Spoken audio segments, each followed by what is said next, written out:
Isang magandang hapon po or gabi na rin po sa bawat isa, latest weather update po muli tayo.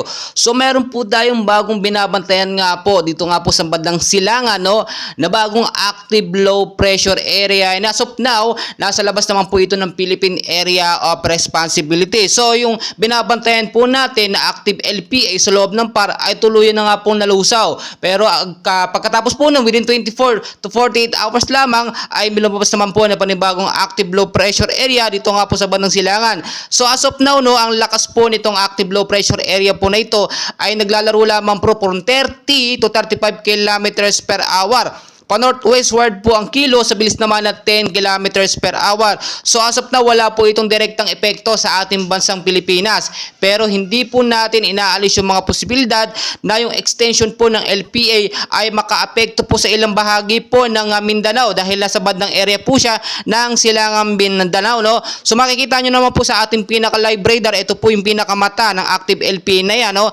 30 kilometers per hour. Pa-northwestward ang kilo sa bilis na 10 kilometers per hour. Hindi po natin inaalis yung posibilidad na ito po yung lumakas within 24 to 48 hours. So patuloy po natin yung binabantayan. And as of now, apektado pa rin po tayo ng tinatawag po natin na shear line na siya pong nakaka-apekto sa ilang bahagi po ng Luzon, Visayas at Mindanao. Kasama pa rin po dyan, no? Syempre yung north east monsoon or hanging habagat po na siya nagpapaulan madalas. At sa umaga, meron na nga tayo nararanasan ng pag-ulan. Madalas din yan tuwing hapon at sa gabi. Kaya naman po kung may mga lakad kayo, especially, no, yung mga pupunta sa mga pamilya nila o yung mga uuwi po sa probinsya, ugalayin po magdala ng payong jacket o kaya naman po kapote panlaban po kung sakali po magkaroon ng mga rainfall shower or mga localized thunderstorm sa ating lugar po. So maging I'm ready po tayo sa mga bawat posibilidad. Tulad po na aking sinasabi, nasa rainy season pa rin po tayo at nagsisimula pa lang po ang buwan ng Nobyembre. We are expecting po na posibleng pumasok ang 5 hanggang 7 bagyo, no, ngayong Nobyembre ng 2023. So patuloy po natin babantayan itong LPA dahil posible po itong maging banta, no? Kapag lumakas po yung kanyang hangin from 35 at ito pumalo from 45 to 55 kilometers per hour, ay maituturing na po natin ito na isang typhoon. So as of now, wala po tayong dapat ipag-alala, pero ito po yung best time, no, para linisin natin yung mga lugar na bahain o yung mabababang lugar po sa Metro Manila. In case po kasi magkaroon ng patuloy na pag-uulan, ay hindi po tayo babahain. Gain din po sa matataas na lugar.